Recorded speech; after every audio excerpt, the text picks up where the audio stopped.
Et ce soir, nous recevons Virginie Grondin du parti La France Insoumise. Madame Grondin, bonsoir. Emmanuel Aguet nous a rejoint également sur ce plateau. Bonsoir Madame Grondin. Bonsoir. Une réaction, Virginie Grondin, d'abord à la visite d'Emmanuel Macron à La Réunion. C'est définitivement un adversaire ? Oui. Malheureusement, il n'y a pas grand-chose à en dire. J'ai pas l'impression qu'il ait fait énormément de propositions pour La Réunion. Maintenant, oui, c'est un adversaire. Pour moi, ce n'est pas quelqu'un qui représente réellement la gauche, même si on ne peut pas oublier que ça a été le ministre de l'économie de M. Hollande. Donc, Mais alors pourquoi ces idées, alors celles du FN, si on se fie au sondage, séduisent plus que les vôtres, plus que celles de Jean-Luc Mélenchon et de la France Insoumise aujourd'hui, à votre avis ? Je pense que le Front National s'est positionné maintenant depuis pas mal d'années. D'abord par le père. On a vu quand il a été confronté à Lionel Jospin à quel niveau il était déjà à l'époque. Oui. Je pense que la fille a dépoussiéré un peu tout ça et a donné une apparence un petit peu plus acceptable. Mais je pense que principalement leur fonds de commerce, c'est la grosse déception au niveau de l'Europe. Les gens sont extrêmement déçus. Les gens avaient voté contre, mais bon, je pense qu'il y avait quand même l'illusion d'une possibilité de co-développement, de protection venant de l'Europe. Et toutes les crises de ces dernières années ont montré que... Parce que chez vous aussi, il y a cette idée de revoir les relations avec l'Europe. Mais est-ce que parce que le FN est plus direct, dit lui, nous on veut plus d'Europe, on veut revenir au franc, est-ce que... Non, c'est pas réellement ça. Je pense que le Front National a cette logique, on va refermer nos frontières, on va s'isoler quelque part de l'Europe. Ce que dit Jean-Luc Mélenchon, c'est que lui, il veut renégocier. Il veut que l'Europe se reforme d'une manière différente. Et quand il parle de plan A et de plan B, c'est tout à fait ça. C'est-à-dire qu'il veut renégocier en ayant un petit peu cette épée de Damoclès en disant si la France part aussi, l'Europe explose. Mais à la base, lui, ce qu'il veut surtout, c'est qu'on ramène l'idée d'Union européenne à quelque chose de cohérent. Parce qu'à l'heure actuelle, c'est les pays européens contre les pays européens, donc c'est pas une unité, c'est quasiment une guerre ouverte. Donc renégocier les traités, c'est une urgence, oui. En 2012, Jean-Luc Mélenchon, qui représentait le Front de gauche à ce moment-là, avait obtenu un peu plus de 6, pratiquement 7% des voix à La Réunion. En 5 ans, vous avez l'impression que les choses ont changé, de plus en plus de gens viennent vers vous, parce qu'on ne peut pas parler d'adhérents vraiment chez vous, c'est un mouvement, pas un parti. C'est un mouvement, c'est un mouvement. C'est vrai que la dynamique qui s'est faite autour d'Internet, YouTube, Facebook, etc., c'est quelque chose d'un petit peu nouveau qui a permis aux gens un petit peu de se positionner, mais pas forcément d'entrer dans un mouvement sur le terrain, etc. Donc la France Insoumise à La Réunion, c'est 150 personnes sur le terrain environ. C'est des groupes d'appui qui viennent de commencer à se monter aussi, donc au niveau Internet. Et c'est plus de 2000 personnes qui ont vraiment signé et apporté leur soutien de manière formelle sur le site de Jean-Luc Mélenchon. Et vous-même, Virginie Grondin, on ne vous connaît pas bien. Vous venez d'où ? Quel a été votre parcours pour arriver jusqu'à la France Insoumise ? Ce que je peux dire, ce qui m'a attiré dans la France Insoumise, c'est un petit peu le personnage Mélenchon. Je veux dire, c'est sa capacité à s'indigner et à s'enthousiasmer aussi. Et disons que si on voulait me trouver des qualités, ce serait un petit peu celle-là. Je m'indigne. Et comme je m'indigne et que j'ai commencé assez jeune, j'ai commencé d'abord par militer dans le mouvement Freedom. Pas pour la télé, mais bon, c'était aussi pour une information pluraliste, pour un SMIG au même niveau que la métropole, pour que simplement le Réunionnais soit pas plus, soit pas moins. Ensuite, je me suis tournée vers le socialisme, en tant que militante de base. Et puis la goutte d'eau qui a fait déborder le vase, ça a été la loi El Khomri, parce que là, je pense que... Mais pour être moi-même déléguée du personnel, je veux dire, je pense que les gens n'ont pas encore compris l'impact de cette loi, mais dans l'ambiance que cela crée dans les entreprises, on se rend compte que tout est en train de basculer, les normes sont en train de basculer, les conventions collectives ne sont plus respectées, même si elles ne sont pas encore renégociées, et que ce qui risque d'arriver à terme, c'est une concurrence des entreprises qui décident de continuer à bien traiter leurs ouvriers, contre des entreprises, mais voisines. Je veux dire, là, on ne parle pas de pays étrangers, des entreprises à la rigueur de la même zone industrielle qui, elles, vont décider que voilà, leurs ouvriers auront des heures supplémentaires non majorées, etc. Pour parler des chefs d'entreprise, Jean-Luc Mélenchon, il veut interdire les salaires 20 fois supérieurs au revenu minimum dans une entreprise. C'est-à-dire qu'un patron ne pourrait pas gagner plus de 350 000 ou 400 000 euros par an. La plupart des chefs d'entreprise réunionnais gagnent sans doute beaucoup moins, des petits chefs d'entreprise. Oui, on n'est plus dans des proportions. Mais les grands patrons, ils disent que c'est une mesure irréaliste qui est en décalage finalement avec la réalité économique mondiale. Vous leur répondez quoi, vous ? Un peu ce qu'a répondu Jean-Luc Mélenchon en disant pour Macron être milliardaire c'est un rêve, pour moi ça serait un cauchemar.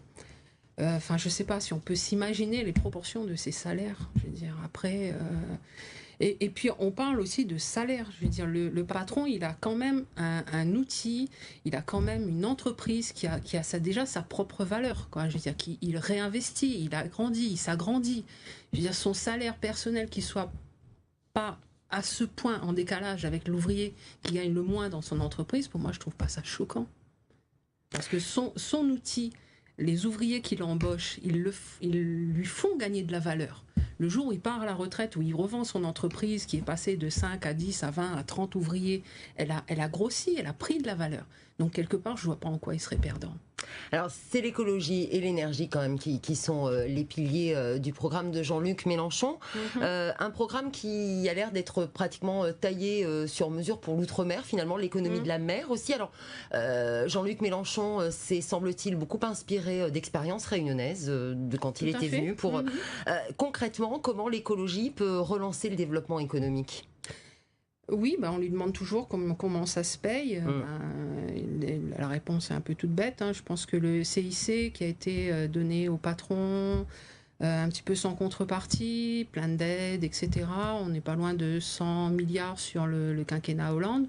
Je pense que cet argent peut être utilisé à des le CIC, oui, qui ont des espèces d'allègements de charges pour embaucher, normalement avec pour objectif d'embaucher. Mais quelque part, ça a été sans contrepartie, puisque ce n'est pas des aides à l'embauche, proprement dit.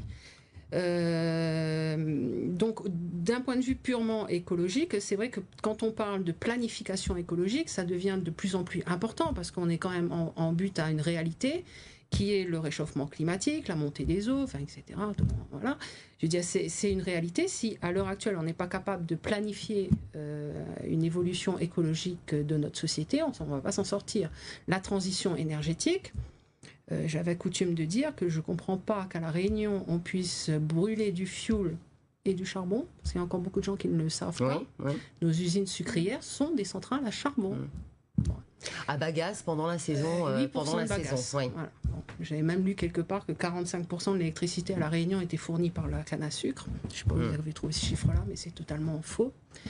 Enfin, toujours est-il qu'on a, passez-moi l'expression, les fesses sur un volcan. Et par contre, à côté de ça, on brûle du fioul et du charbon. Donc là, moi, je ne comprends pas. Je ne suis pas forcément scientifique, mais bon, je pense que la géothermie a son rôle à jouer à La Réunion. On a l'exemple de l'Islande, qui est quasiment autonome et qui pense même maintenant fournir de l'énergie à l'Europe. On a l'énergie de la mer. On peut faire énormément de choses au niveau du vent, des éoliennes, de la mer. L'hôpital de Saint-Pierre pensait pouvoir se climatiser juste en pompant de l'eau froide au fond de la mer. Bon, après, c'est des questions d'investissement, c'est des questions de volonté politique réellement de se rendre autonome. Et après, c'est vrai qu'on nous dit ça coûte cher, mais essayez d'imaginer le jour où la Réunion ne fera plus venir aucun fioul. Voilà, je veux dire, c'est une économie énorme. Et l'utilisation des énergies renouvelables, c'est aussi ce qui permettrait, et qui est dans le projet de Jean-Luc Mélenchon, que l'énergie sera gratuite un jour pour tous. Tout à fait, gratuite. Et en même temps, ça créera de l'embauche. Parce que des éoliennes, ça s'entretient. La géothermie, c'est des technologies de pointe. Je pense que la jeunesse réunionnaise mérite des métiers de haut niveau technologique. Et on peut devenir réellement un exemple pour le monde dans ces alternatives à l'énergie carbonée. peut dire.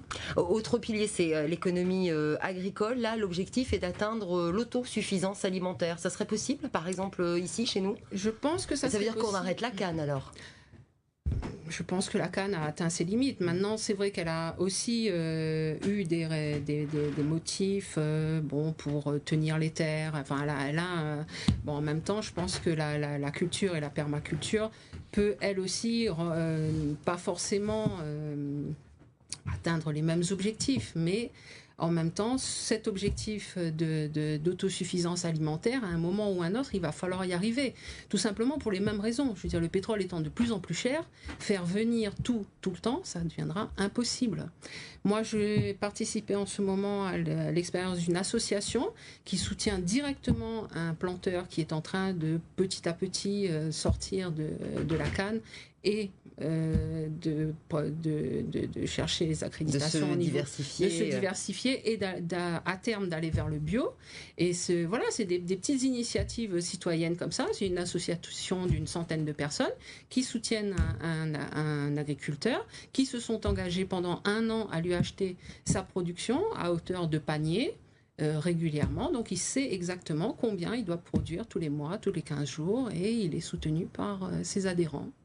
Alors, Christelle, la question qui a le don d'énerver Jean-Luc Mélenchon, c'est celle du coût de son programme, même s'il en a d'ailleurs beaucoup parlé. Il s'en a expliqué très longuement dernièrement. C'est cela, dans un contexte où tous les autres candidats disent qu'il faut se serrer la ceinture. Jean-Luc Mélenchon, au contraire, lui propose un plan d'investissement de 100 milliards d'euros, plus 173 milliards de dépenses publiques sur le quinquennat. Les autres nous mentiraient-ils en nous disant que c'est pas possible ? C'est pas le problème. Le problème, c'est que en économie, on appelle ça l'économie keynésienne, c'est-à-dire on va faire beaucoup de dépenses publiques de manière à relancer l'économie, la consommation, et qu'en retour, pour 100 milliards de dépenses, on a à peu près 180 milliards de recettes fiscales et autres. Est-ce qu'à notre époque, c'est pas possible ? Bon, si on continue avec la fraude fiscale et la fraude généralisée, à qui on payera le moins de charges et fera sortir son argent le plus vite, c'est sûr que ça ne va pas marcher. Mais en même temps, ce qui a pu être reproché aussi à ce modèle-là, c'est une relance de la consommation qui ne se ferait qu'au profit, des produits d'importation. Là, ce qui est quand même présenté par Jean-Luc Mélenchon, c'est quand même quelque chose qui sera quand même barré par une certaine forme de protectionnisme, il ne faut pas se leurrer. Et en plus, quand on parle au niveau écologique de transition énergétique, non seulement on n'est pas dans une consommation qui sera exclusivement axée sur l'importation, mais en plus en faisant diminuer les importations de pétrole et d'énergie fossile qu'a priori on ne produit pas en France, on va rééquilibrer notre balance commerciale et réellement créer de la relance. Alors parlons quand même, parce que cette interview, cet entretien avance très vite et il ne reste plus beaucoup de temps, de cette mesure, de cette idée de réforme des institutions. En clair, si j'ai bien compris, Jean-Luc Mélenchon, s'il est élu, ne resterait pas au pouvoir, finalement. Oui et non. Ce qu'il faut quand même préciser aux gens, c'est que son objectif, c'est la 6e République. C'est, dès son arrivée... de créer une assemblée constituante. Créer une assemblée constituante de manière à reposer les bases de notre Constitution. Maintenant, ça n'empêchera pas que le gouvernement... Avec un régime moins présidentiel. C'est son objectif. En même temps, la Constituante sera formée de citoyens qui vont quelque part réinventer notre Constitution. Donc, quelque part, il ne pourra pas avoir une influence non plus. Enfin, c'est pas le but. Je veux dire, c'est pas le but de dire, au fait, j'ai déjà un truc de prêt. Non, c'est pas ça. Voilà, il va quand même laisser ces personnes travailler. Il estime qu'il faudra 1 an ou 2. Maintenant, il ne faut pas que les gens s'affolent non plus. Je veux dire, il y aura un gouvernement qui va travailler. Au mois de juin, on a, là, quasiment en 2017, l'Assemblée nationale va se reformer. Donc là, vous êtes candidate, oui, d'ailleurs. Il y aura des candidats dans toutes les circonscriptions, là, cette fois ? 4 sur 6. 4 ou 6, je pense. Donc, comme je le disais, au mois de juin, on élit les députés, au mois de septembre, les sénateurs, et tout ce monde va continuer à travailler jusqu'à ce qu'on repose les fondations d'une nouvelle constitution. Et ce qui, de fait, relancera un nouveau processus d'élection, etc. Donc, merci beaucoup. Merci ces précisions. Virginie Grondin d'avoir répondu à nos questions ce soir. À dimanche prochain, Emmanuel. Voilà, c'est ici que nous refermons cette édition. Merci de l'avoir suivi. Tout de suite, la météo avec Evelyne Nierlo, suivi de votre film du dimanche soir, Gang of New York. L'information en télé revient demain à 12h30 avec Pascal Souprayen. Je vous retrouve avec grand plaisir le week-end prochain. Passez une excellente semaine.